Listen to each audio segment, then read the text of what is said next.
Sa yung lahat mga kabayan. So ngayon, araw ngayon ng Lunes, no? Pasensya na po kayo at hindi po tayo nakapunta sa PB House kasi dito tayo sa project ko na isa dito sa bandang Davao din, sa Katalunan Pequeño at yung PB Team House may naiwan din na aking pamangkin. So binilin ko sa kanya yung trabaho kasi yung CR doon, pintura siguro ngayon at tapos na napinturahan. Napipinturahan din ng aking pamangkin doon. At kahapon doon ako, no? Kung nakikita nyo last video natin, kabit tayo doon ng shower heater at saka bowl, no? Pati kisame.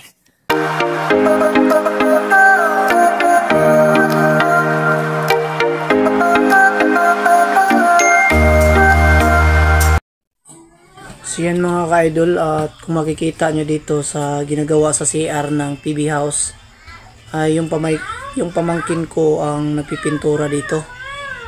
So yan, at pinapapinturahan natin na yan kasi sila Junjun po sa likuran ay naghuhukay pa po ng yung aasintadahan sa likurang banda, yun sa likod ng kitchen po sa PB Team House, no? Kasi po yun po ang gusto ni Sir Paul na malagyan doon ng flooring sa likuran.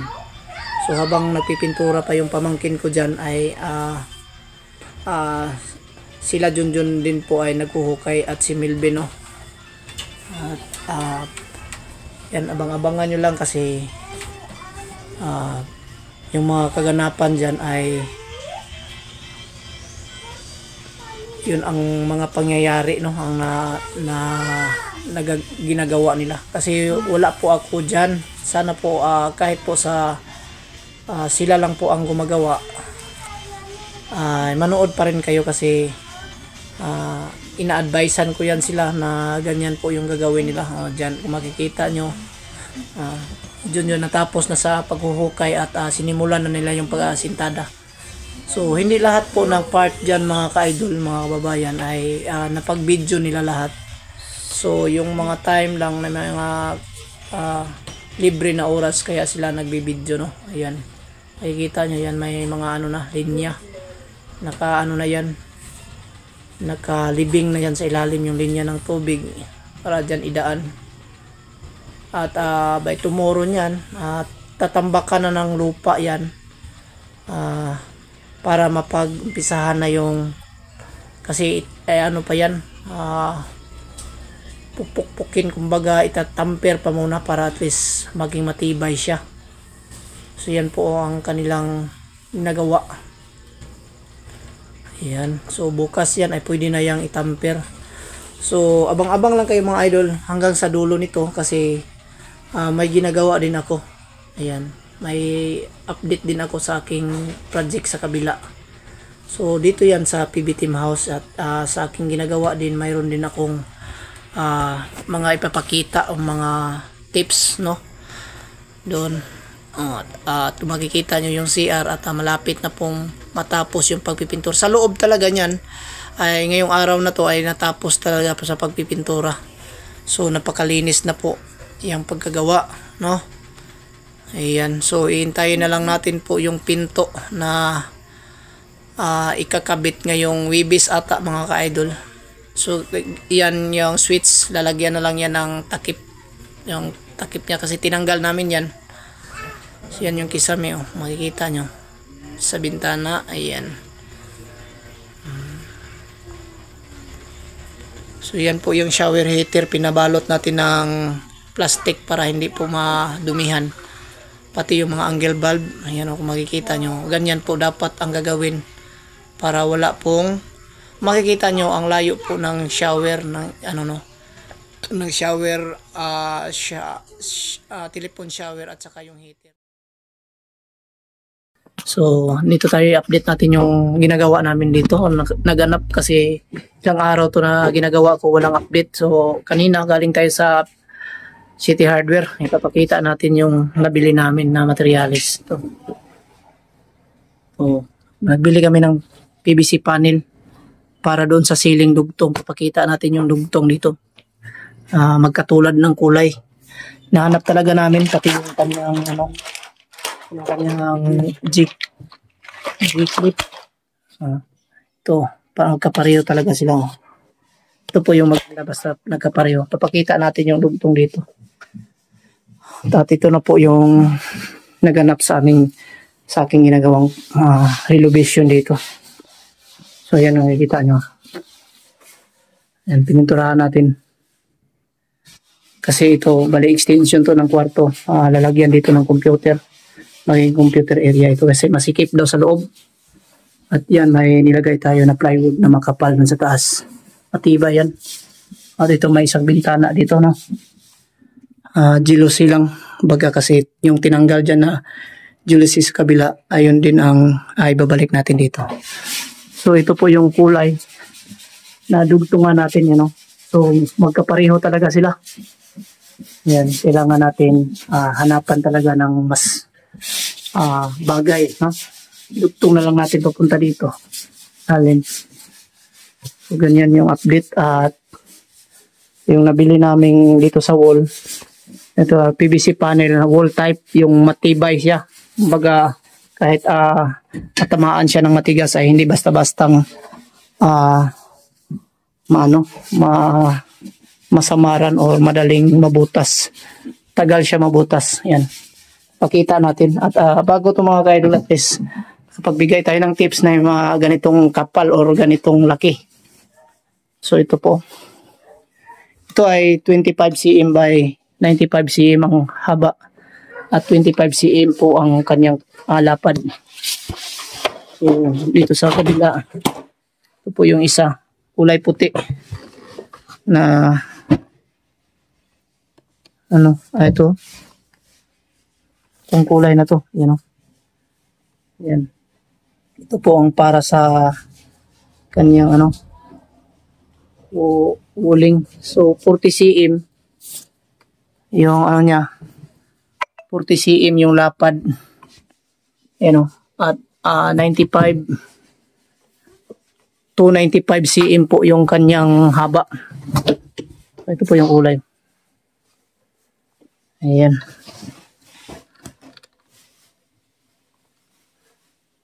So ito po yung napili, no? Para daw mas magarang tingnan. So yan, ito ay malapad. Makikita nyo, 40 cm siya. At ang dito sa kabila ay 25. Yung dugtong natin sa kisame, maliit. Ito po yung maganda. Malapad, no? So yan po yung bagong natin ikakabit. Ayan. Patong natin ito para hindi masira. At pakita rin natin dito sa kabila yung naganap, no? So bali dito ito po yung katri sa loob. At dito naman yung ginagawa kanina. Dito inulit natin ang pintura dito kasi hindi na po siya magarang tingnan. Ayan, maganda na po. Ayan. Dito at yung cabinet yung ilipat natin. Yung cabinet dati is dito yan nakalagay. So nilipat natin dito banda para hindi na po siya masyadong masikip.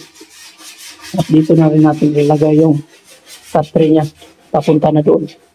Yung headboard niya is dito siya nakaharap yung headboard. Papunta doon. Yung update. Ayan. Nilitats po yung mga yung mga crack pagtanggal kasi ay matagal tanggalin kaya nagkaroon siya ng mga konting crack dito. Pati dito sa gilid sa kabila. Ayan. Pero at least okay na po. At nilipat pala natin yung ilaw doon sa kabila, galing doon ng ilaw sa likuran. At nilipat natin dito. Ayan, dalawa.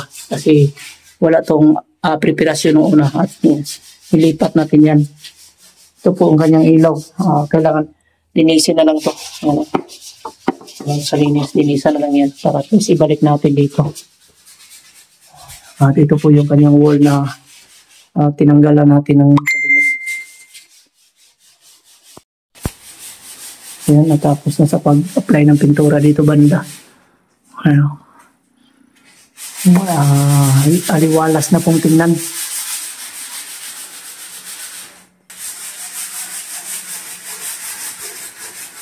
Ayan.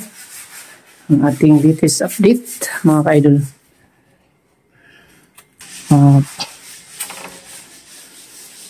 Kulang na lang yung bubong, no? Paglalagay ng bubong sa taas kasi may bubong pa tayong aayusin dyan. Kasi yung kanilang bubong na fiber ay nasisira na po. Kailangan natin ng palitan ng bago. Kailangan daw lagyan ng insulator at hindi na daw yung plastic yung ilalagay dyan. So ganyan ang ating latest update. Ayan. Yung mag-alala mga ka-idol, dahil araw-araw mayroon naman pong nagtatrabaho doon sa PB house at patapos na po yung ginagawa doon, no? Thank you sana po sa nakakaintindi sa akin. Sana po ay maintindihan nyo po yung aking ginagawa. Naghahanap buhay lang po yung tao, no? Ayan. So ngayon pauwi na kami kasi hapon na naman at kailangan pa naming maglinis. Nalinis na pala. Kaya bago tayo umalis mga ka-idol, kailangan nilinis yung sahig, no? So may kakaunti pang mga natira. Ayan. At sa mga followers or viewers natin na nag-alala po tungkol sa pagkakabit ng shower heater, sabi nila malapit lang daw po sa tubig or sa shower yung heater. So ang sagot dyan ay hindi naman po siya matatamaan ng tubig, no? Sinecure natin o sinigurado natin yung ginawa natin heater na hindi talaga siya matatamaan ng tubig pag agos na tubig or paglabas ng tubig galing sa shower ay hindi talaga po matatamaan yung heater. So alam na natin yan kung paano natin yan gawin kasi hindi naman po isang beses o dalawang beses na nagkabit ng shower heater, no? So salamat din sa nag-comment, please, na nakapagbigay kayo ng alam, no? Nakapagbigay kayo din ng idea, pero huwag kayong mag-alala dahil okay na po, secure na po yung paglagay ng shower heater doon sa PB house. Yung kulang na lang doon is yung talaga yung laboratory. So yan, at mag-shoutout muna tayo mga ka-idol, no? Thank you so much sa lahat at pasensya kayo na nandito ako sa kabila. Nagpaalam tayo kay Sir Paul at wala naman pong problema sa kanya dahil naiintindihan niya rin ang aking mga ginagawa, no? At yung tatapusin na lang po doon yung banda sa likuran nung siguro ina-upload ni Junjun ngayong araw na to, yung pag-aasintada doon sa likuran, sintada at saka pag-flooring. Yun na lang po kasi balak po kasi ni Sir Paul na hintuan mo na yung trabaho doon kung may papagawa pa by next year na lang siguro kasi magpapasko na, no?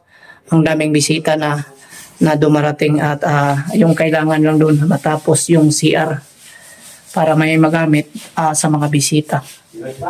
Yan, at pag-shoutout muna tayo mga kaidol. Shoutout kay Diyos Dada Rido Banti from Mandaluyong City. Shoutout sa iyo idol at thank you so much sa patuloy na suporta sa ating munting channel. At Angelica Okso from Pasig City. Yan, shoutout sa iyo idol Angelica Okso. Thank you so much sa pagmamahal ng ating ng ating channel, no? Shoutout sa iyo at ingat ka palagi. Shoutout kay Melinda Poras from CDO. Thank you so much idol Melinda Poras. Ingat ka palagi dyan idol sa CDO, no? And advance Merry Christmas sa inyong lahat.